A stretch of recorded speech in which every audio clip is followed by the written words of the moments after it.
Hi, welcome back to Carolina Week. I'm weather forecaster Mallory Nichols. We had a perfect weather weekend as far as Saturday and Sunday was concerned, but if we remember Friday, it was a bit of a washout. This did help a little bit with our drought relief. It brought in about 1 to 2 inches in some areas and even 4 in others. It didn't quite get rid of the whole 20-inch deficit that we did have, but it did help a little bit. Saturday and Sunday, we saw perfect temperatures. Fall temperatures are in the air, even though fall is still officially a week away. We do feel those temperatures already, and we will still feel those for the rest of the week. We're also going to take a look at the tropics out there and see if anything is going on that we might need to be concerned about as well for that area. If we go to the U.S. satellite, you'll see right now nothing is happening over North Carolina. We do have a little bit of some cloud cover down over Florida out to the east of there, and then we do have a little bit out west to look at for the cloud cover. And then if we look at the radar, you'll see that rain that's associated with those clouds as well. If we take a closer look, you'll see there's a little bit of clouds covering there's a lot of clouds covering out off the coast of Florida, a little bit back to the west, but nothing happening for North Carolina. And same thing with the rain, just a little bit out there, so nothing really to worry about with the rain.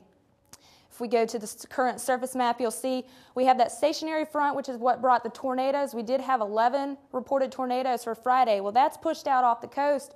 There is a chance for that to relapse. We'll take a look at that a little bit later, but we do have a little bit of a low pressure system out west that we need to take a look at. This won't affect us for much for this week, but we'll need to keep an eye on that for next week as well.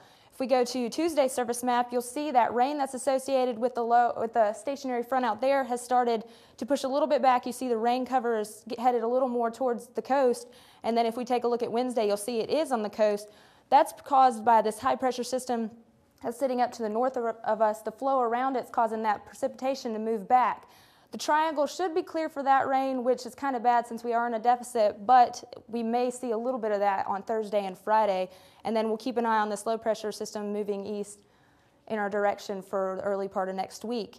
If we look at the tropics out there, you'll see that we did have a little bit of a tropical depression Ingrid. She did work herself up to a storm, but now she's back and pretty much nothing. So nothing to worry about there, and not much else out there going on. This is the peak of hurricane season, so it is a little unfortunate that there's nothing going on as far as the hurricane is concerned. And then if we go to the 4-day forecast, you'll see Tuesday, sunny temperatures, and Wednesday as well, just a little bit of clouds. Thursday and Friday, those clouds are going to start to increase. The temperatures are looking pretty good, staying in the lower 80s for much of the week, and then the low temperatures are down into the 60s, and then increasing a little bit on Friday with that rain coming back towards us.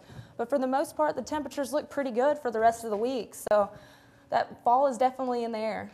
Definitely. I don't know about you, but Southern girls like myself better start getting ready to add a couple of layers on before we go outside. Definitely.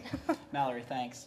With all this nice weather, walking 100 feet outside might seem like nothing, but for smokers on campus, it could feel like miles. The UNC administration is working to pass a bill to ban smoking within 100 feet of any campus buildings. The Employee Forum recently announced its decision to support the ban as a way to make campus as smoke-free as possible. Popular places to light up on campus include the wall outside Dye Hall and on the steps of Wilson Library. But if the ban passes, these places will become a lot less crowded, as smoking will be allowed in only a few places, including Polk Place and in Keenan Stadium. Some smokers resent the ban. I would definitely go behind a bush because I'm not going to quit smoking, and I'm going to smoke on campus because I have to be here. I mean, smoking is part of my life. Our members are pushing for officials to enact the ban by November 1st. And now we're joined by sportscaster Sarah Moore. Hi, Sarah. Sarah, one more weekend and another close football game.